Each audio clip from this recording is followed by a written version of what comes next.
6,5 makan malam 5 kali. Kalau saya dicicip, begitulah itu. Kecuali puasa itu. Saudara, pada akhir zaman, perangan pasti menjadi mahal.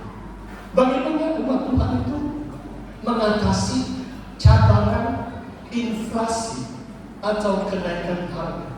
Saudara, kita tetap beriman kepada Tuhan. Kadang-kadang ada orang mengatakan kalau perangan mahal, perbelanjaan semakin banyak, saya mengurangi pemberian. Persepuluhan pun jadi 500, kadang-kadang sampai 200. Haleluya. Ada juga saya share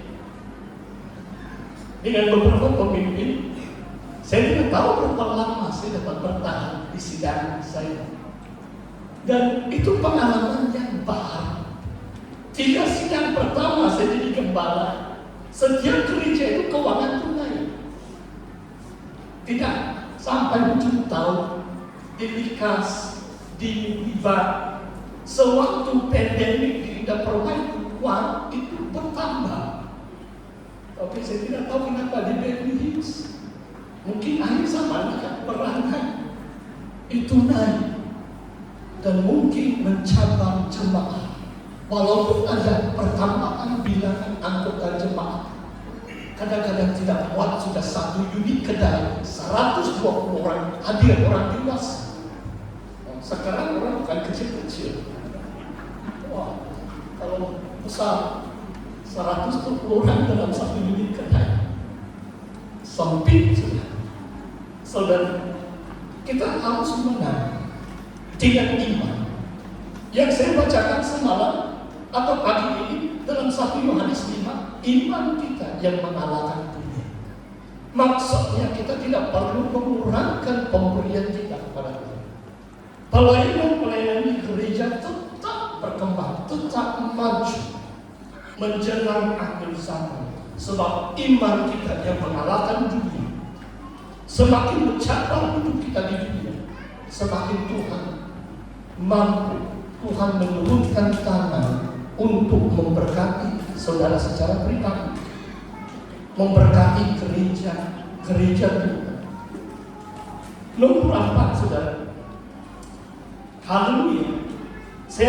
Mari kita baca bab yang ke-7 ayat 14. Hidup dalam kepastian pada akhir zaman.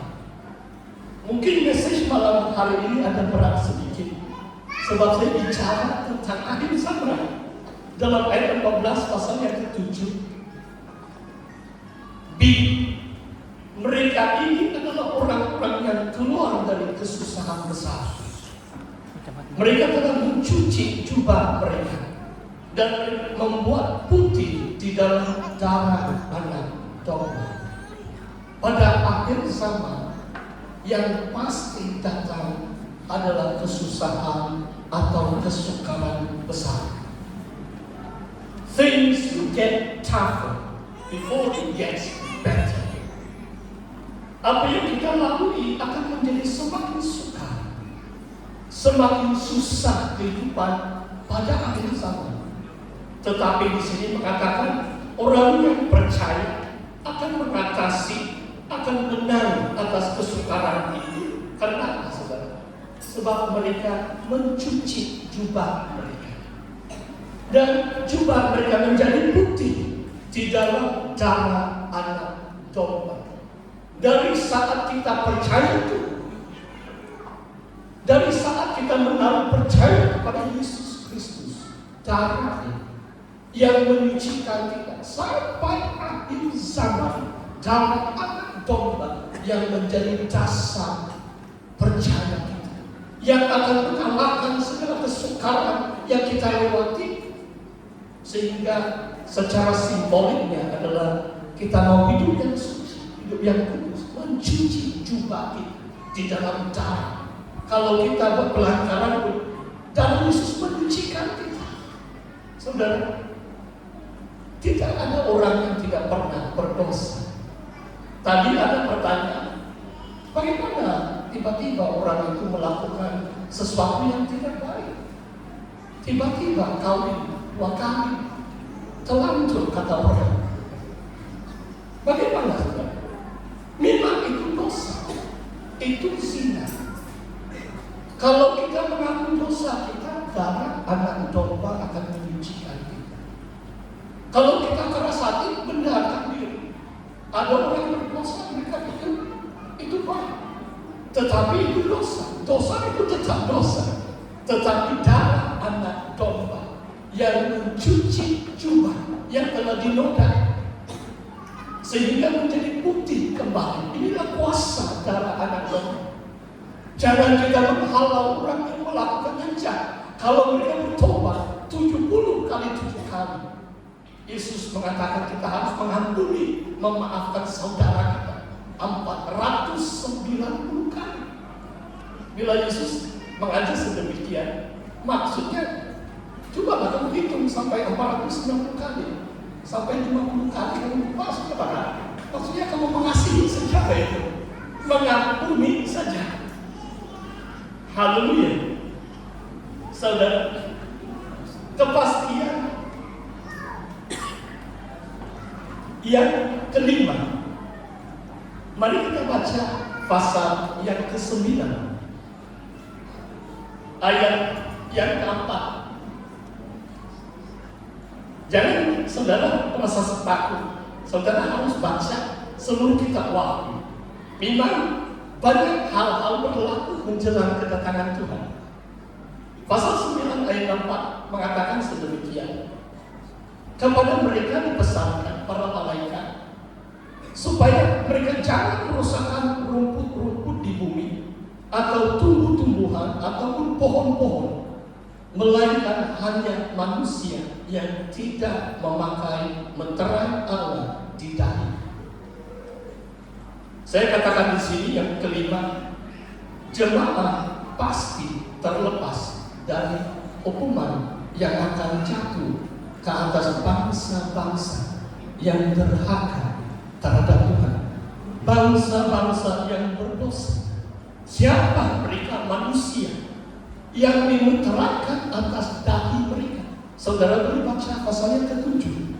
Ada malaikat naik dari timur. Tuhan menyuruh malaikat itu menandai, memeteraikan dahi 12.000 orang dari setiap suku, 12 suku Israel. Saudara, waktu saya buat penyelidikan dalam kitab Wahyu, tesis kedoktoran saya dalam kitab Wahyu, saudara. Dan kitab Wahyu banyak merujuk kepada kitab-kitab perjanjian lama. Apakah maksudnya? Malaikat meteraikan manusia di atas dahi mereka. Saudara tahu, rujukan dalam perjanjian lama, di mana ada beberapa utusan Tuhan menandai dahi orang-orang yang ada di kota Yerusalem.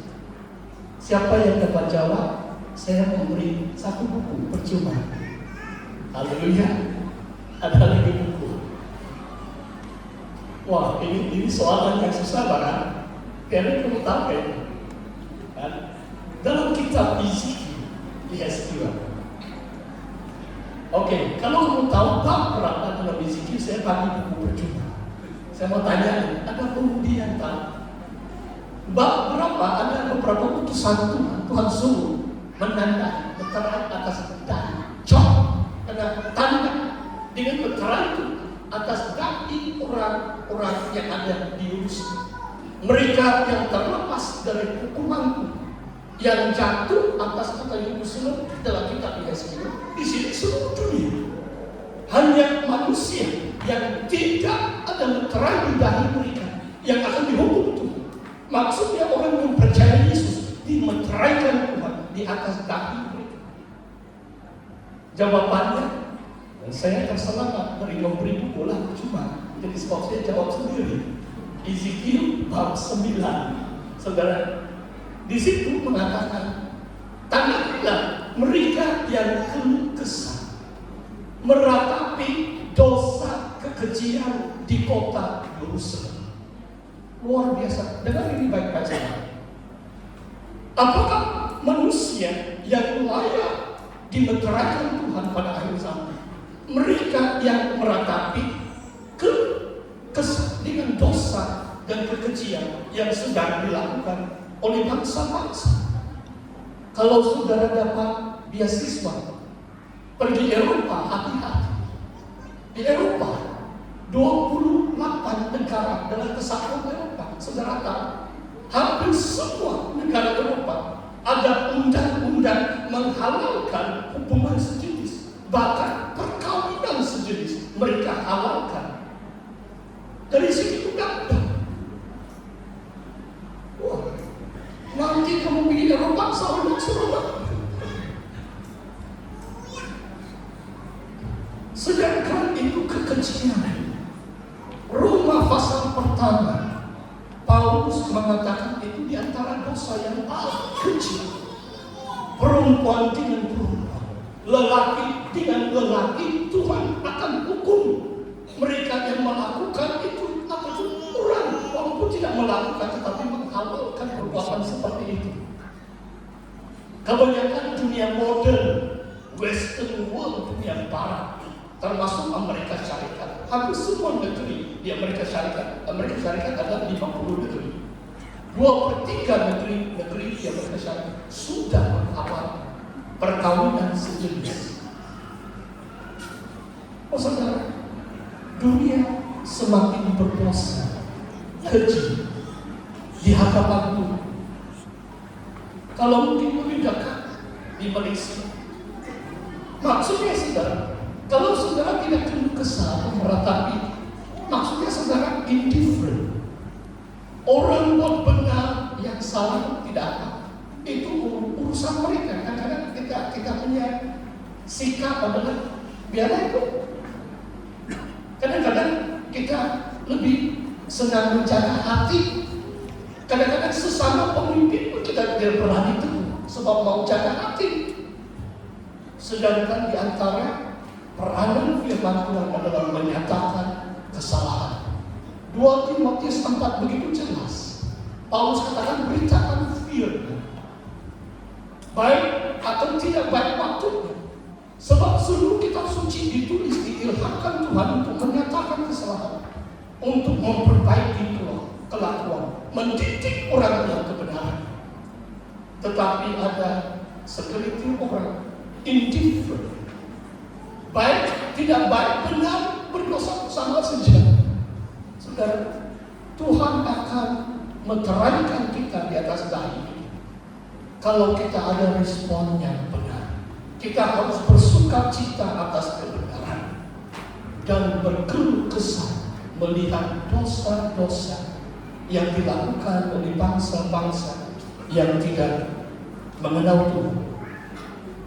Tinggal 2 lagi kepastiannya pada akhir zaman. Mari kita lihat bab yang ke-11.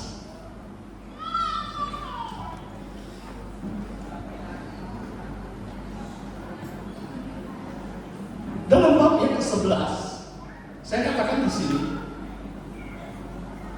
bangsa-bangsa pasti datang untuk menyerang kota Yerusalem.